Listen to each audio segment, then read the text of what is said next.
बात करेंगे 524 की।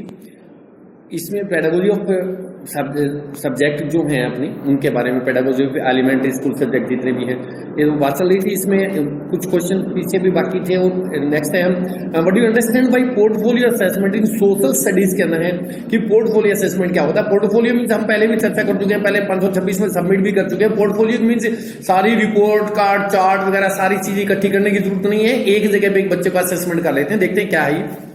Portfolio refer to a purposeful collection of a student work and tell the story of the student effort, कि बच्चे ने कितने प्रयास किए हैं, जानबूझ के उसकी कलेक्शन करनी होती है। वर्क की क्या काम किया है तो बच्चे की स्टोरी को बताएगा, कितने प्रयास किए हैं, कितनी प्रोग्रेस की है, क्या अचीवमेंट उपलब्धि है in the given area over a period of time. मतलब जैसे 6 महीने का 1 साल का टाइम होता है, उसमें कितनी प्रोग्रेस उसने इस फील्ड में किया।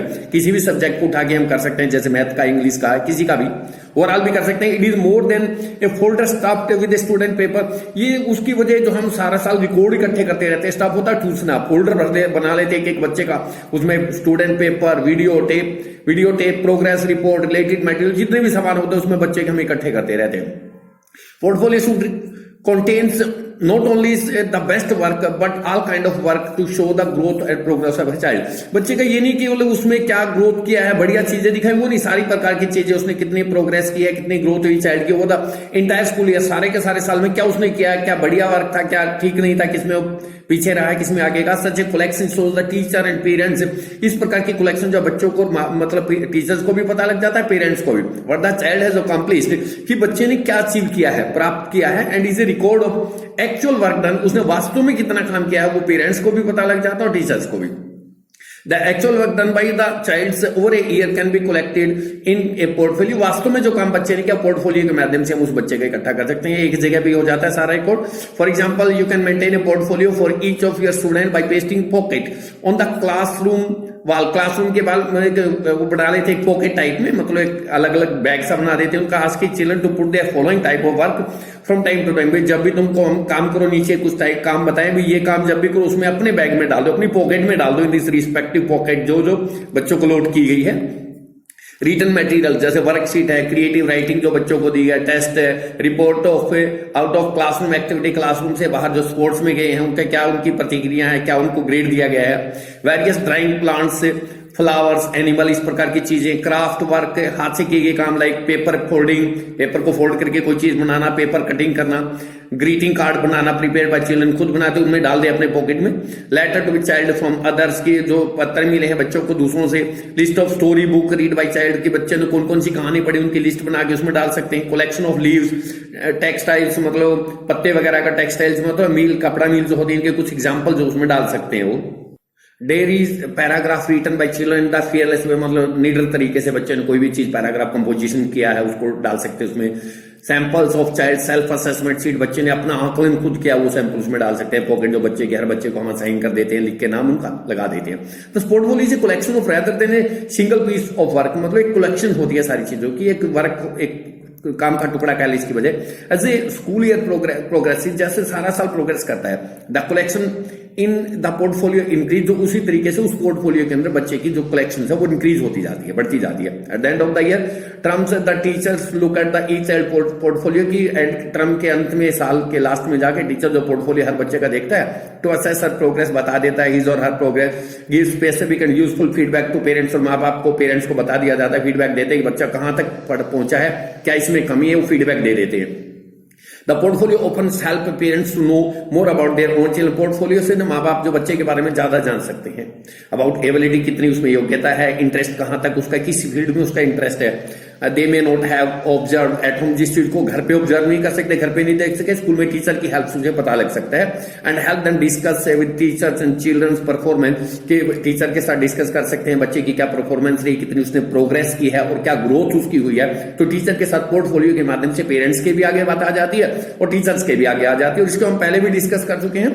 और पोर्टफोलियो नेक्स्ट है रूब्रिक्स का है। What are the advantage of rubrics assessment in social science. Rubrics का हम टॉपिक पहले कर चुके हैं, डिटेल में बात हो चुकी है, आगे भी करते रहेंगे, यहाँ जरूरत नहीं है। एक ही चीज होती है रूब्रिक्स का, मीन्स एक ही बात होती है कि एक असेसमेंट का तरीका है, इसमें एवरेज, गुड, एक्सीलेंट ये चीजें देनी होती है बस। व्हाट आर नेक्स्ट है, व्हाट आर रेलियास एंड डायोरामा क्या होते हैं।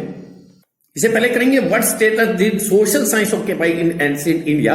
प्राचीन भारत में सोशल साइंस का क्या स्थान था? प्राचीन भारत में what status did social science occupy in ancient India में प्राचीन भारत के अंदर सोशल साइंस का क्या दर्जा था? Social science learning occupied a significant place in the ancient Indian culture education system. वहां की संस्कृति के प्राचीन भारत की जो एजुकेशन सिस्टम था हमारा, उसके अंदर भी महत्वपूर्ण रोल रहा है। मोरलिटी, स्पिरिचुअलिटी, आध्यात्मिकता के बारे में, नैतिकता के बारे में, सोशल वैल्यू, सामाजिक मूल्य क्या थे, इंक्लिनेशन, झुकाव लोगों का, etcetera were the guiding philosophy of ancient India. प्राचीन भारत के एक मार्गदर्शन करने वाली सोच थी, दर्शन शास्त्र थी। वेद, उपनिषद, स्मृति, पुराना, रामायणा, महाभारता और एक्सेट्रा सम ऑफ द परी हिस्टोरिक, अर्ली हिस्टोरिक, ये हमारी चीजें हैं इतिहास से पहले की, अर्ली इतिहास की, एंशिएंट स्क्रिप्चर्स, भारत के जो धार्मिक ग्रंथ है स्क्रिप्चर्स, विच भी है सोशल वैल्यू जो दिखाते हैं सामाजिक मूल्यों को, और हेल्दी लिविंग प्रिंसिपल, और किस प्रकार के हमारे प्रिंसिपल सिद्धांत थे हमारे तंदुरुस्त कैसे रहना, योगा वगैरह का। द अर्थशास्त्र कौटिल्य के द्वारा लिखी गई थी। अर्थशास्त्र पंचतंत्र विष्णु शर्मा ने लिखी थी। Are some of the ancient Indian composition, ये प्राचीन भारत के कंपोजिशन है जो सोशल साइंस से बिलोंग करते हैं। A text which are dealt with the social science teenage, जो सोशल साइंस के प्रिंसिपल्स हैं उनके ऊपर ही आधारित है सारी चीजें। Referrings to all these context, इन सभी चीजों की चर्चा करते हुए वीकेंड से हम कह सकते हैं कि सोशल साइंस जो है at become the part of culture education system of ancient India. प्राचीन भारत में संस्कृति का भी और एजुकेशन के अंदर भी सोशल साइंस का एक अहम कॉन्ट्रीब्यूशन था। काफी सारी बुक्स जो हैं ये काफी सोशल साइंस से ही बिलोंग करती हैं जिसकी चर्चा की गई है। नेक्स्ट, व्हाट आर रिलियास एंड डायरामास, क्या होते हैं? रिलिया मीन्स रियल में वास्तव में कोई चीज, और डायरामा जो ब्रॉड लेवल पे मतलब होती है उसका मॉडल्स बनाया जाता है। The term relia is adapted from the library classification system. The term relia refer to the three-dimensional object. From real life, वास्तविक जिंदगी से थ्री डायमेंशनल चीजों को इकट्ठा करना, जैसे क्वाइन, सिक्के, tools, textiles that do not easily fit into the orderly categories on printed material, जो अगर प्रिंटेड मटेरियल के अंदर सही क्रमबद्ध तरीके से नहीं आते उनको हम ओरिजिनल तरीके से इकट्ठा कर लेते हैं। दे can be either man made, चाहे आदमी के बनाए हो आर्टिफैक्ट, जो कलात्मक चीजें हैं, टूल, यूटेंसिल, बर्तन वगैरह कोई भी, और नेचुरली अक्रीज या फिर प्राकृतिक चीजें, स्पेसिमेन, सैंपल, किसी के भी नमूने किसी चीज के, यूजली बोरोड, परचेज, आमतौर पर इनको या तो खरीद लिया जाता है, उधार ले लेते हैं, खरीद लेते हैं, received as a donation. School कई बार जो बढ़िया चीज होती है, पुरानी चीजें, वो डोनेट भी कर देता है कोई स्कूल को। भाई टीचर्स, लाइब्रेरी और museum for the use of classroom instructions, और इन एग्जीबिशन में रखने, प्रदर्शनी में रखने के लिए या क्लासरूम को पढ़ाने के लिए इस प्रकार की चीजें टीचर यूज कर सकते हैं। म्यूजियम में, लाइब्रेरी में इनको रखा जा सकता है। आर्चिवल्स एंड मैन्युस्क्रिप्ट, हाथ से लिखी गई चीजें या पुराने संग्रह। ऑफन रिसीव आइटम्स और मेमोरेबिलिया की यादाश्त भरी चीजें प्राप्त करते हैं, जैसे बैज, एलम्स, इंसिग्नियास, ज्वेलरीज, ये चीजें जो है जो हमारे तमगे वगैरह लगते हैं उनसे सिंबल्स हैं सारे। आभूषण, लेदर गुड्स, चमड़े की बनी चीजें, नीडल वर्क, एम्ब्रॉयडरी, नक्काशी वगैरह काम जो होता है, इस connection to gift of personal paper में इनको हम एक उपहार के रूप में इनका संबंध होता है, रख सकते हैं हम इनको। हाउ टू प्रोक्योर रियली, अभी कैसे इनको प्राप्त कर सकते हैं? प्रोक्योर मैंने प्राप्त करना होता है, कैसे गाइड कर सकते हैं? While contacting field trip, one can collect, जब हम बच्चों को घुमाने के लिए ले जा रहे हैं, one can collect sample of rock, soil, mineral resources, जो भी चीज अपने को मिले उनको इकट्ठे कर सकते हैं, चट्टाने, मिट्टी जो भी है। You can procure from them community से, समुदाय से, और they can be hired from museum से, किराए पे भी ले सकते हैं। Teaching with the help of realia create a lot of interest among the student, अगर हम रियल वास्तविक चीजों से बच्चों को पढ़ाते हैं तो इंटरेस्ट बच्चों में क्रिएट होता है, as they are always fascinated by the real thing, क्योंकि बच्चे जो रियल थिंग को चेक करने, किसी वास्तविक चीज को देख के बड़े आकर्षित होते हैं, अट्रैक्ट होते हैं उसकी तरफ। देन क्रिएटेड वन, आर्टिफिशियल चीजों की बजाय। While teaching chapter on resources you में यूज स्पेसिमेन ऑफ सोयल, जब हम मतलब ज्योग्राफी का कोई चैप्टर पढ़ा रहे हैं उसके अंदर soils, rocks, mineral, agriculture product, इनका हम यूज कर सकते हैं इनको। वाइल टीचिंग पॉलिटिकल हिस्ट्री पढ़ा रहे हैं, one can make the use, अगर हमको राजनीति विज्ञान या इतिहास पढ़ा रहे हैं तो उसमें हम क्वाइंस का, ज्वेलरीज, ड्रेसेज, इनका प्रयोग कर सकते हैं। While teaching chapter on agriculture पे जब हम पढ़ा रहे हैं खेती बाड़ी का कोई भी सैंपल ऑफ वेरियस क्रॉप्स, फसलों के अलग अलग हमारे पास सैंपल होंगे, can be used provide them real experience, देने के लिए बच्चों को चीजें दिखाई जा सकती है। रिलिया का मतलब होता है रियल में, वास्तव में हमारे पास जो चीजें ऑब्जेक्ट होते हैं। डायरामा क्या होता है? डायरामा जो है एक आर्टिफिशियल चीज लगेगी, एक वास्तविकता तो होगी बट छोटा मॉडल होगा ये। The term diorama denote the partially three dimension होता है, पार्शली होता है आंशिक रूप से, थोड़ा सा 3 डायमेंशन होता है, फुल साइज रेप्लिका और स्केल मॉडल ऑन लैंडस्केप, जैसे किसी भूदृश्य को दिखाना है, किसी डेजर्ट को दिखाना है, हमने मॉडल के ऊपर टाइटली शोइंग हिस्टोरिकल इवेंट, कोई भी ऐतिहासिक घटना के बारे में दिखाना हो, नेचर सीन्स ऑफ सिटीस्केप, शहर का दृश्य या नेचर प्राकृतिक दृश्य दिखाना for the purpose of education और एंटरटेनमेंट, बच्चों को पढ़ाने के उद्देश्य से या मनोरंजन के उद्देश्य से। इनको कैसे बनाया जाता है, how to construct with, how to procure, प्राप्त करने थे वो ये बनाने पड़ेंगे हमें। Diagrams can be constructed with the help of cardboard की सहायता से, थर्मोकोल शीट की सहायता से, क्ले मिट्टी, रेडीमेड सिंथेटिक चीजें, कृत्रिम चीजें कोई भी हो, मटेरियल लाइक प्लांट्स, बूसीज, झाड़ियां, सर्प, कांटेदार झाड़ियां, इनकी सहायता से हम कोई भी चीज बना सकते हैं। In the most of the geography text book, भूगोल की जो किताबें होती है, there is a ample scope of using diorama, use करने के पर्याप्त प्लेंटी ऑफ स्कोप्स होते हैं बहुत ज्यादा इसमें ज्योग्राफी में। For example diorama can be constructed depicting life in desert, रेगिस्तान में लोग कैसे रहते हैं उनकी जिंदगी को चित्रित कर सकते हैं। ओएसिस होता है नकलिस्तान, जो छोटा सा जमीन बीच में रेगिस्तान के बीच में जो फर्टाइल होती है उसको ओएसिस कहते हैं। The Sahara desert can be presented, Sahara का रेगिस्तान दुनिया में सबसे बड़ा है, उसके बीच में ओएसिस कोई नकलिस्तान मिल जाए हमारे, उसकी जिंदगी अगर दिखाना है तो हम डायग्रामा के माध्यम से दिखा सकते हैं। थ्रू डायग्रामा से similarly life in the cold desert can be presented, cold desert जैसे हमारा लेह का डेजर्ट है उसको हम दिखा सकते हैं। Beautiful diorama can be prepared for paddy cultivation, मतलब धान की कोई खेती है उसका दिखाना, कल्टीवेशन दिखाना है। ब्रह्मपुत्र वैली में टी गार्डन, इन आसाम में चाय के गार्डन जैसे शो करने हमने। Diorama can also be prepared for depicting natural vegetation, wild life, जंगली जीवों के लिए या पेड़ पौधों के लिए भी हम इसको बना सकते हैं। Diorama they take so much time to construct, बनाने में टाइम ज्यादा लगता है, इसके अंदर ज्यादा टाइम कंज्यूमिंग है ये। They should be share with several classes and और ऐसे तरीके से बनाना चाहिए ताकि कई सारी क्लासेस में उसके साथ में पढ़ा जा सके और उनको सेव रखना जरूरी है। नेक्स्ट है what are the main principle of project method. क्या प्रोजेक्ट होता है, किसी बच्चे को काम असाइन देना, रियल में जो चीज देते हैं उसके बेनिफिट्स क्या होते हैं, प्रिंसिपल्स क्या होते हैं। क्वेश्चन नंबर 12 है ये, और जो बनाया गया था पहले क्वेश्चन पेपर उसमें से लगभग चीजें वही है। What are the main principle of project method के, द प्रिंसिपल ऑफ पर्पस, मतलब किसी भी पर्पस को लेके हम प्रोजेक्ट देते हैं, कोई उद्देश्य बनाते हैं। Knowledge of purpose a great stimulus which motivate the child, मगर कोई हमने नॉलेज बच्चे को प्रेरित करना है, प्रेरित करने के लिए कुछ चीज रियलाइज भी करवानी है, उसके उद्देश्य के प्रति है वे पर्पस है, तूने गोल या लक्ष्य निर्धारित है तुम्हारे लिए। स्टूडेंट मस्ट हैव, उसके अंदर प्रेरणा होनी चाहिए, बस why is doing a certain thing, क्यों ये चीज कर रहा है उसको पता होना चाहिए इस चीज का। पर्पस मोटिवेट लर्निंग, मतलब कोई भी उद्देश्य होगा तो बच्चे सीखने के लिए प्रेरित होंगे। फिर interest can not be aroused by aimless and meaningless activity, बेकार की हम काम करवाते हैं जिनको कोई यूज नहीं होता, उसमें बच्चों का इंटरेस्ट नहीं होता है। तो इसलिए प्रिंसिपल ऑफ पर्पस होना चाहिए, किसी न किसी उद्देश्य के लिए वो चीज बच्चे के जो काम है।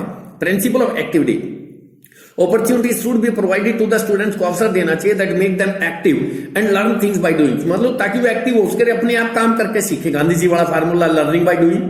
Physical as well as mental activities में शारीरिक भी मानसिक गतिविधि भी हो, are to be provided to them, उनके इस प्रकार के अवसर देने चाहिए बच्चों को। They are to be allowed to do and to live through doings, मतलब तुम काम करो और काम करके रहो। एक्टिविटी मीन्स इसको गतिविधि बच्चे काम करेंगे। Principle of experience, experience is the best teacher, मतलब अनुभव जो है सबसे बड़ा टीचर्स होता है। What is learned must be experience, जो सीखा है वो अनुभव होना चाहिए। The children's learn new fact information through experience, अनुभव से बच्चे बहुत कुछ सच्चाइयां जानकारियां प्राप्त करते हैं। प्रिंसिपल ऑफ सोशल एक्सपीरियंस, सामाजिक अनुभव क्या है। The child is a social being है, सभी एक सामाजिक प्राणी है। And we have to prepare to the student social life, जिंदगी उन्होंने समाज में व्यतीत करनी है, हमने बच्चे को समाज के लिए तैयार करना है। Training for the corporate life, उनकी जो मिलके चलने की जिंदगी की ट्रेनिंग देनी है, must be given to them, उनको दी जानी चाहिए। इन द प्रोजेक्ट मेथड में the student work in group, की यहाँ पे बच्चे जो ग्रुप में काम करते हैं तो उनमें सोशल बीइंग की भावना आ जाती है। द प्रिंसिपल ऑफ रियलिटी, वास्तविकता, life is real and education is to meaningful must be real, क्योंकि जिंदगी एक वास्तविक है और एजुकेशन भी मीनिंगफुल होनी चाहिए ताकि वो वास्तविकता तक पहुंच सके। The project method is a method of education का एक तरीका है प्रोजेक्ट मेथड। द चाइल्ड, बच्चे के लिए, therefore it must also be real, तो प्रोजेक्ट मेथड भी वास्तविक होना चाहिए। Real life situation should be present in the life of the school, बच्चे जो स्कूल की जिंदगी है उसमें बच्चे की रियल लाइफ स्थिति पैदा कर देनी चाहिए। प्रिंसिपल ऑफ फ्रीडम होनी चाहिए, बच्चे को आजादी होनी चाहिए। The desire for the activity must be spontaneous and not force, बच्चों को सहज बात, मतलब कुछ भी ले, वो फोर्स ना करें, जबरदस्ती ना करें बाय द टीचर की भी तुमने तो यही करना, ऐसा ना करें, जो अपनी मर्जी से करे बच्चा वो दे दो उसको। The student should be free from imposition, की बच्चों के ऊपर थोपने की चीजों से फ्री होने चाहिए। रिस्ट्रिक्शन, किसी प्रकार की कोई रुकावटें ना हो, उनके ऊपर ऑब्स्ट्रक्शन बाधाएं ना हो, so that he may express himself fully and freely, ताकि वो सही तरीके से अपने आप को व्यक्त कर सके freely. He must be given the freedom to choose an activity, उसको कह दिया जाए कोई भी एक्टिविटी आप चुनो, अपनी मर्जी से चुनो और वो करके ले आना है। To do an activity according to his interest, जिसमें तुम्हारी तुम्हारी रुचि हो, नीड्स आवश्यकताएं हो, कैपेसिटी जितनी तुम्हारी उसी चीज को करके लेके आना है। ये बढ़िया तरीका है प्रिंसिपल ऑफ फ्रीडम का। प्रिंसिपल यूटिलिटी, यूटिलिटी में तो उपयोगिता, उपयोग होने वाली चीजें हो। Knowledge will be worthwhile, worthwhile होता है योग्य, नॉलेज जब योग्य होती है only when it is useful and practical, जब वो लाभदायक और प्रैक्टिकल व्यावहारिक हो। This method develops various attitude, कई प्रकार के दृष्टिकोण इसे प्रोजेक्ट मेथड से विकसित होते हैं। एज वैल्यूज, मूल्य which are the great significance from the practical point of view, अगर प्रैक्टिकल तरीके से देखें तो इनका बहुत ज्यादा महत्व होता है। एक पार्ट, फर्स्ट पार्ट का क्वेश्चन बाकी था, एक 8th question, what point should be consider while assessing learning objective in EVS के अंदर। ईवीएस से लिया गया है भी कौन असेस कर रहे हैं किसी चीज ऑब्जेक्टिव को, हम तो कौन कौन से उद्देश्य होने चाहिए, what point should be consider, कौन से पॉइंट हमने मानने चाहिए जब हम ईवीएस में ऑब्जेक्टिव लेके चल रहे हैं। अप्लाई वैरायटी ऑफ अप्रोचेस, मतलब कई सारी अप्रोच यूज करनी पड़ेगी। Considering the EVS concerns with variety of learning outcome, मतलब ईवीएस से कई सारे आउटकम परिणाम होते हैं। Mixed way approach, using multiple approaches is important, अनेक प्रकार की चीजें हम अप्रोच होता पहुंचना, बच्चे तक पहुंचने के लिए क्या क्या चीजें हम अपना सकते हैं उसको असेस करने के लिए। Use A variety of testing techniques, मतलब कौन कौन सी टेक्निक हम यूज करेंगे। चिल्ड्रन हैव डिफरेंट पर्सनालिटी, सभी बच्चों का व्यक्तित्व अलग अलग होता है। एंड लर्निंग प्रेफरेंसेस, मतलब सीखने की भी अलग अलग पसंद होती है सभी बच्चों की। So using variety of assessment test use करना चाहिए अलग अलग प्रकार के। Will they help to every child to grow and learn, कि बच्चा हर तरीके की फिर चीजें सीख सकेंगे, उनके अकॉर्डिंग ही हम कर लें जिस बच्चे ऐसे बच्चे की रुचि हो। Write questions that test skill, ऐसे क्वेश्चन लिखे जिससे वो टेस्ट स्किल का पता लग सके बच्चे की। As it is important for test के लिए जरूरी है। Since EVS aim also to develop higher order skill, EVS का एम यही कि ऊंचे दर्जे की स्किल योग्यता बच्चों के अंदर विकसित करे। Teacher should be use other than recall items in test, test में ऐसी आइटम नहीं कि याद करके लिख दो, वो ना करे। क्रैमिंग वाली की चीज नहीं, पुरानी याद को रिकॉल होता है, याद करना भी जो चीज मार्क को पढ़ाई उसको याद करो, फिर को ऐसा नहीं होना चाहिए। To assess skill such as problem solving, बच्चों को कोई प्रॉब्लम सोल्व करने के लिए दे दी जाए। एप्लीकेशन कॉन्सेप्ट, कोई भी विचारधारा लागू करने के लिए उनकी अप्लाइंग कॉन्सेप्ट, कोई भी विचार सोचे उनको लागू करें। प्रिंसिपल टू न्यू सिचुएशन, कोई भी नई स्थिति पैदा करने का कोई सिद्धांत अपनाए। क्वेश्चन शुड इंक्लूड, किस प्रकार के प्रश्न और डेमोन्स्ट्रेशन प्रदर्शन करके दिखाएं। मॉडिफाई, सुधार करो। ऑपरेट, उसको चालू करो। प्रिपेयर करो, तैयार करो। प्रोड्यूस, बनाओ। रिलेट, संबंध बनाओ। शो, दिखाओ। सोल्व, हल करो। एंड यूज, इसका प्रयोग करें। इस प्रकार की चीजें उसमें डाल सकते हैं। To understand children analytical ability, मतलब किस प्रकार की चीजें बच्चे सोचते हैं, लॉजिक क्या है उनका, किसी मतलब ऐसी चीज के ऊपर विश्लेषण करेंगे वो। रिकॉग्निशन ऑफ अनस्टेटेड अजम्पशन, वो पहचानेंगे ऐसी धारणाओं को जिनको नहीं बताया गया। और लॉजिकल फैलेसीज, मतलब लॉजिकल चीजें जिनके एविडेंस के ऊपर बेस्ड होंगी, मिथ्या चीजों पे, गलत चीजों पे। एबिलिटी टू डिस्टिंग्विश, भेद करने की योग्यता, अंतर करने की योग्यता बिटवीन फैक्ट एंड इन्फ्रेंसेस, मतलब सच्चाइयों के बीच में। और इन्फ्रेंसेस होता है मतलब conclusion based on evidence and reasoning, मतलब उनका जो निष्कर्ष निकालें वो तर्क पे हो और प्रमाण पे हो।